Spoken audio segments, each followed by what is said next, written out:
What's good, ladies and gentlemen? M. Hunter Era back again with another video, and well, this is awards week, and a lot of awards have been given out. We got the Heisman being given out today as the last award.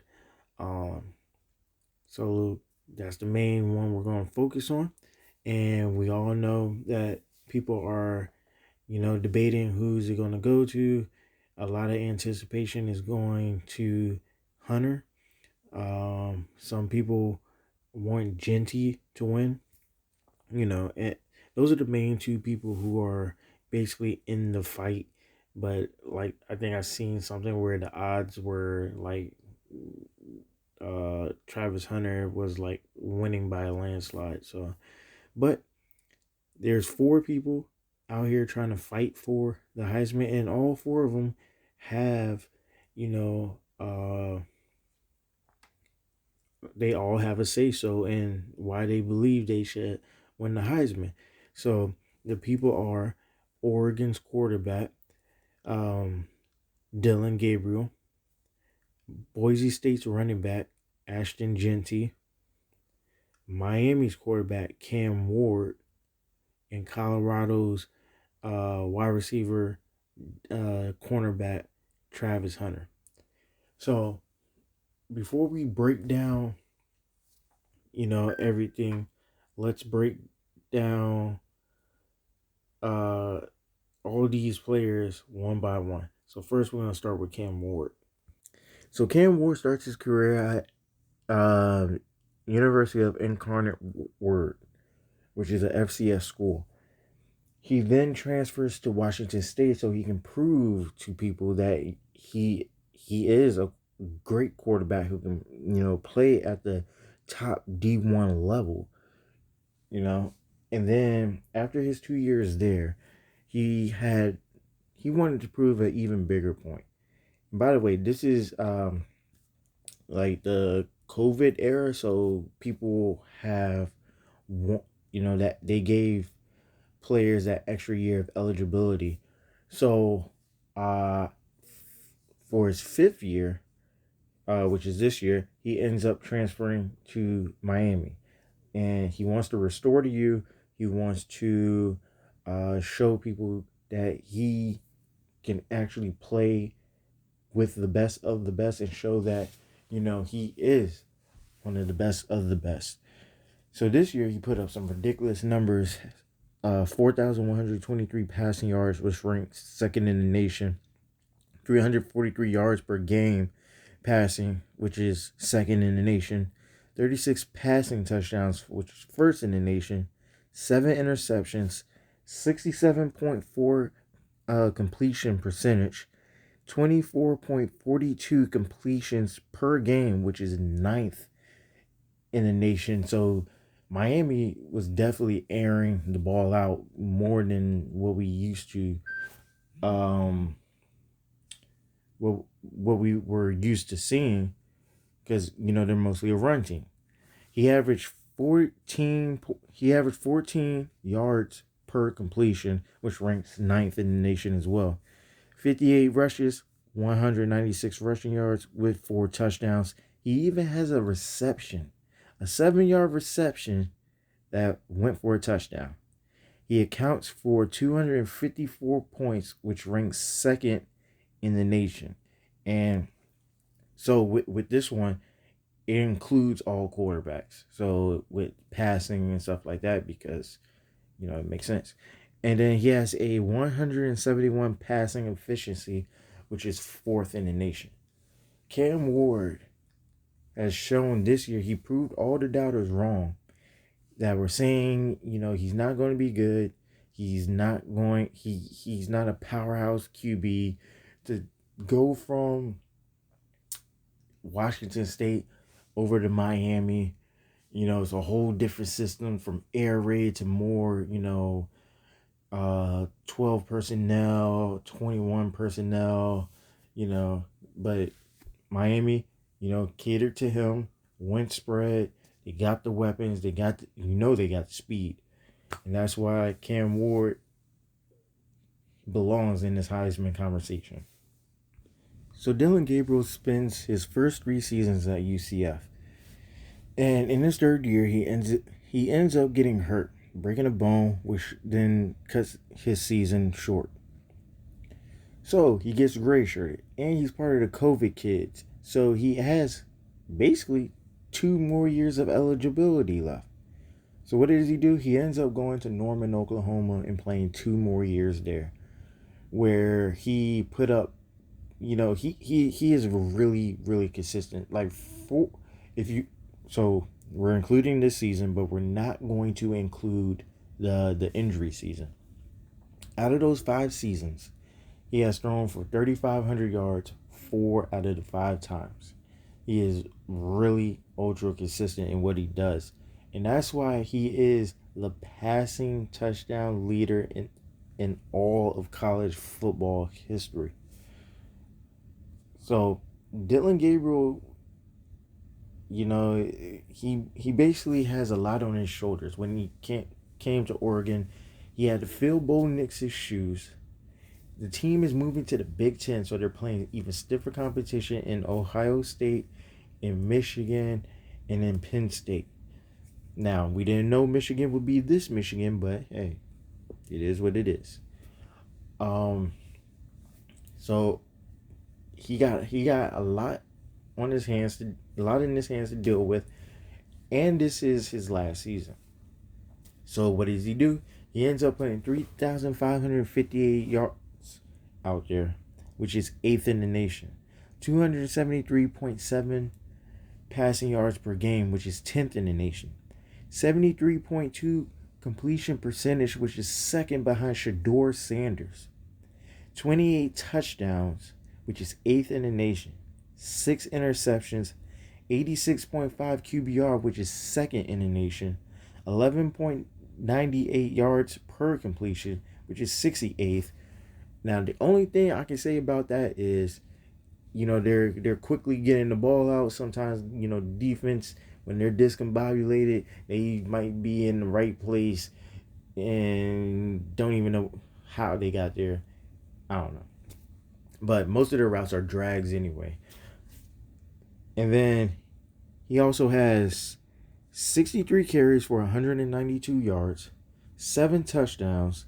He accounted for 210 points, which is eighth in the nation, and 166.57 pass efficiency, which is seventh in the nation. This guy had a bar put in front of him, and he said, you know what? Y'all bar ain't high enough for me. So let me lift it up and put it where it should be. This man raised the bar. So whoever comes in to fill his shoes next season, whether it's the backup QB that they got now, or whether they get somebody out of the transfer portal, or a recruit, whoever it is, they're going to have some big shoes to fill, in my opinion. And this man has shown he led Oregon to a 13-0 season, undefeated in conference play, beat the 3 juggernauts in the conference on the first try. Hey, Dylan Gabriel, you belong as a Heisman finalist. All right, so now we're with the headliners. The two that people are saying are the most likely to win.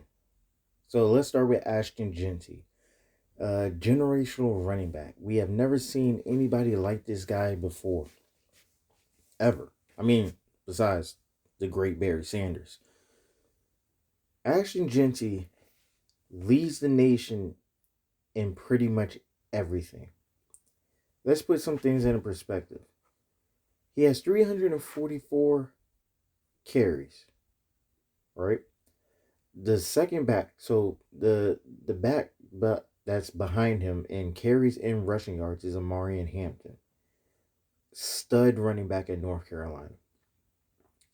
Amarian Hampton has 60 less carries than Ashton Genty. Ashton Genty has 2,000, let's just say 2,500. I mean, he's 3 yards away. He has 2,497 rushing yards, right? Amari Hampton is 800 yards behind him. That's ridiculous. He is 132 yards away from the rushing record held by Barry Sanders. Now they go against Penn State, and what one thing that the Big Ten does is run the ball. So it's if he gets those 132 yards, it is going to be definitely well deserved. Well deserved. He has 29 rushing touchdowns, which ties him for first with the Army QB. He has 192 rushing yards per game, first. He has 2,613 all-purpose yards, first. He has 201 all-purpose yards per game, first. He has 7.26 yards per carry, which is third. But, teams are going to load up the box. Pause. Especially if it's 12 personnel or whatever, I formation, single back. As long as it's not spread, if it's spread, they're probably going to put 6, maybe 7 in the box. But if it's not spread, it's definitely going to be 7 to 8 people. All right. He has 20 receptions, 116 receiving yards, 5.8 yards per reception, and 1 touchdown. He accounts for 180 points. Right? He is tied for, now listen to this, with those 180 points, with QBs throwing the ball with passing touchdowns, he is tied for 15th in the nation. Without QBs, he is first in the nation. Let that sit in your mind. The only 2 teams that did not put up 180 points was Houston and Kent State. This man has outscored throughout the whole season. He has outscored 2 teams for a season output. That is ridiculous. That is absolutely nuts. We will probably, they say Travis Hunter is all versatile and whatnot, and hey, he is. Travis Hunter is a monster. But we will never see this ever again. I mean, at least not in my lifetime. I will probably never see stats like this ever again. I thought what Derrick Henry did when he got his 2,000-ish yards, I thought, hey, we will never see that again. So maybe I can take back what I said, but until then, we ain't never gonna see this again. Oh man. Hey, and that's why Ashton Jeanty belongs in this Heisman finalist, and why he might be walking across that stage with that trophy. And now we get to the front runner of the Heisman race. Travis Hunter. Been making headlines before he even walked the graduation stage in high school. Now, originally committed to Florida State, somehow, someway, Deion Sanders worked his magic and snatched that boy. And when they went to Jackson State, they did their thing there and ended up going to Colorado. And this guy has been having a hell of a career ever since. And in this year, it just gets even better. Even better. The man is an absolute versatile freak. Like, we seen a lot of people play both sides of the football, but we never seen somebody who can take over the game. This man plays so many snaps. He plays 90 plus snaps per game. The NCAA's Iron Man, like there's not enough words to describe how great of a talent he is.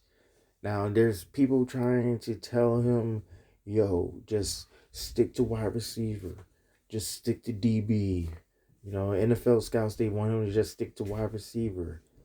But I feel like he can play whatever he wants to play. Whatever Colorado needs him to play, that's what he's going to play. Period. So when you get to the NFL, then you can tell me what to play. But until then, whatever my team needs, that's what I'm going to play. He has 92 receptions, which ranks fourth in the nation.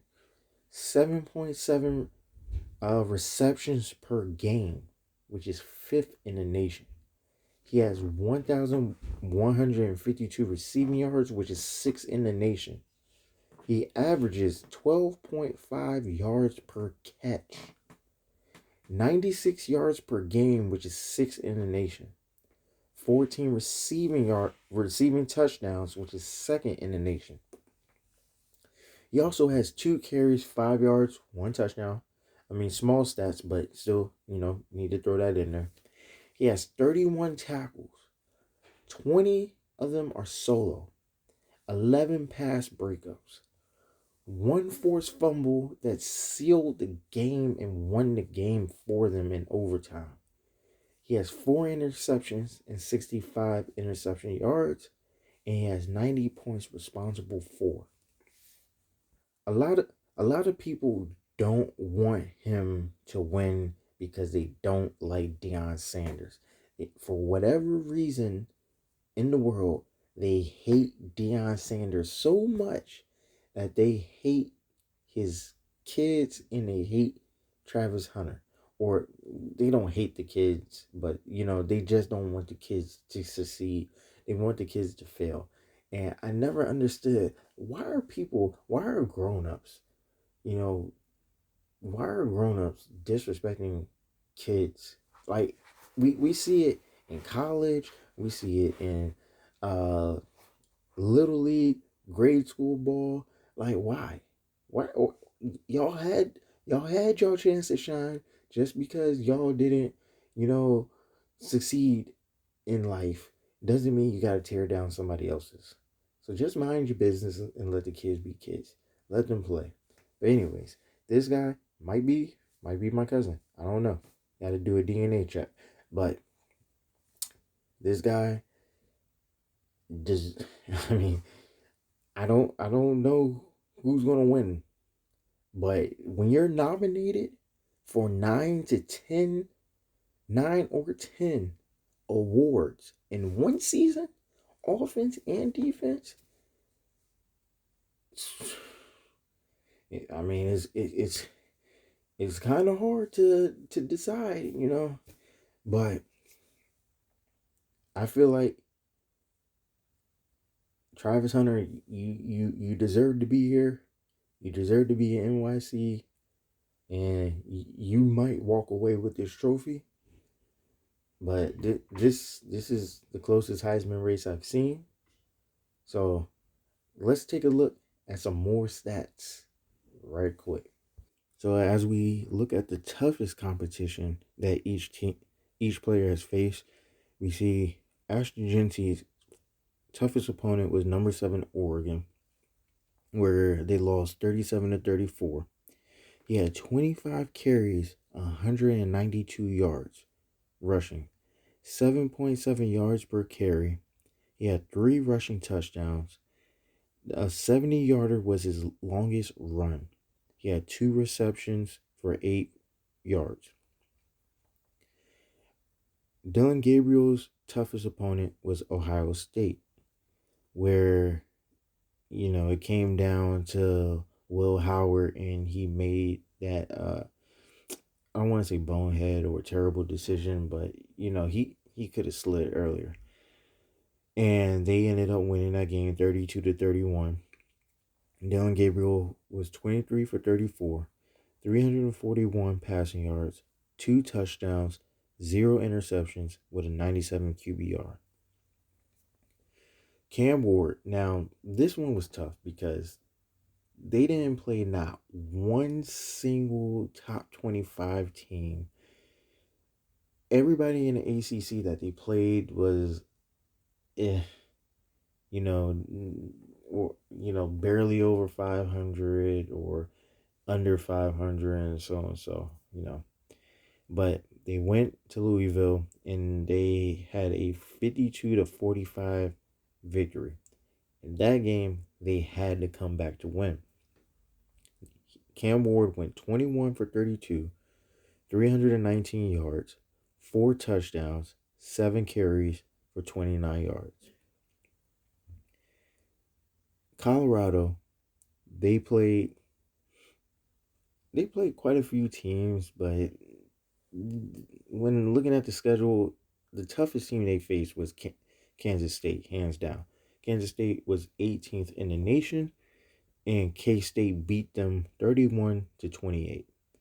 Travis Hunter had 3 receptions, 26 yards, 2 tackles with 1 solo tackle. In their most recent games, only 2 of them played in conference championship games, which was Boise State and Oregon. Boise State played UNLV, where they won 21-7. Ashton Jeanty started off slow, but he ended up with 32 carries, 209 yards, 1 touchdown, 2 receptions, and 14 yards receiving. Oregon ended up playing Penn State in the Big Ten championship. They ended up winning that game, starting off strong. First 4 out of 5 possessions were touchdowns. They won 45-37. Dylan Gabriel had 22 out of 32, 283 yards, 4 touchdowns, 6 carries, and 17 yards. Miami played Syracuse at the end of the season, and I believe it was Cam Ward's last chance, to solidify Heisman and whatnot. But they ended up losing 42-38. He went 25 for 36, 349 yards, 2 touchdowns, 5 carries, and 19 yards. Travis Hunter in Colorado, they played Oklahoma State. And he had one impressive game, especially on the offensive side, where he had 10 receptions for 116 yards and 3 touchdowns. He had a solo tackle and an interception. And according to Deion Sanders, that was the game to solidify and seal him winning the Heisman.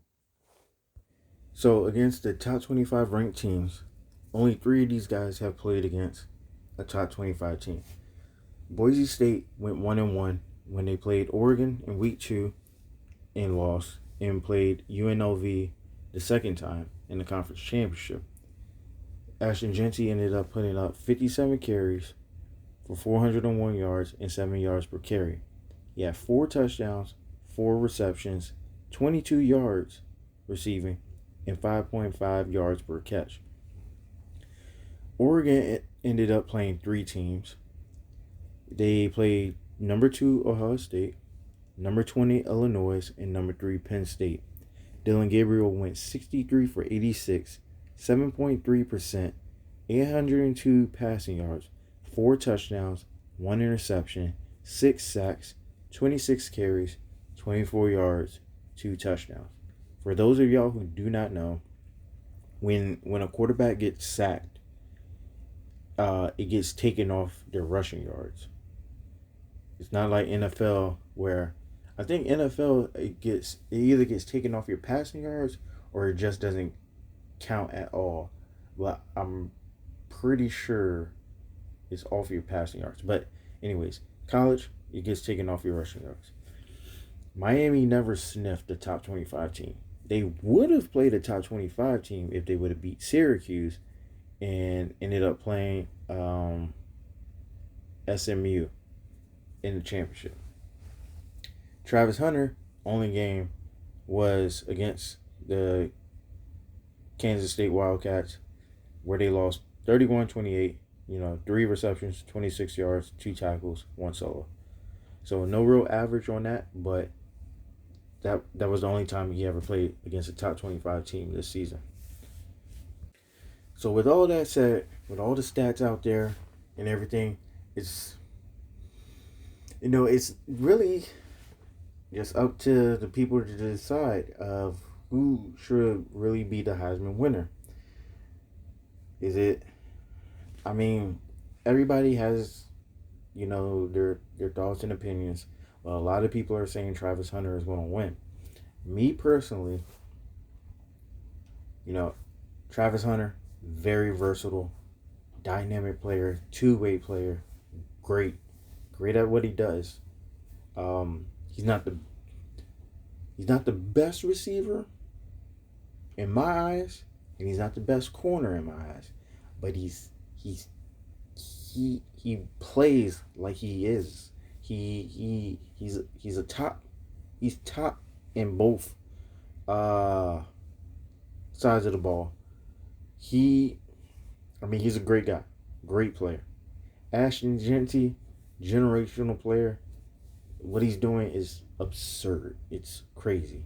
Cam Ward took the U and basically he didn't bring him back, but he made the world know that, hey, Miami is back. We're not that slouch team that has 6 wins, 7 wins, 8 wins. This is a team that can compete with any team in the nation, and when you step on this field with us, it's going to be a fight. Dylan Gabriel took his team in his first year to the Big Ten championship with everybody against him, right? People saying, hey, them Pac-12 teams, all they do is air it out and blah, blah, blah. They all finesse. Let's see what happens when they get hit in their mouth, when they got to play the Big Ten teams, when they got to play Ohio State, Michigan, Penn State, so on and so forth. He took all that negative energy and unleashed it on them, going 13-0, winning all the conference games, took his team to the number 1 spot, number 1 in the college football playoffs. A lot of weight on his shoulder, and he just obliterated all of that. I mean, it's crazy, man. It's crazy. So, with my prediction, I think Ashton Genty is going to win. But, realistically, we all know Travis Hunter is going to win this award. Without a doubt. And honestly, I don't care who wins. I just know it's not going. If it goes Ashton Genty's way, I do not see Travis Hunter getting robbed. But if Travis Hunter wins, I don't see anybody else getting robbed. Now, if Dylan Gabriel or Cam Ward wins, okay, yeah, that's kind of because 28 passing touchdowns, and then for a person to not play a top 25 team and lose against Syracuse when you were up double digits is absolutely absurd. But drop down below before the Heisman drops 8 p.m. Eastern, I think. So comment down below who y'all think is going to win and why, if you want to put why, or just comment down below who y'all think is going to win. And then until then, I'll see y'all on the next one. I'm out.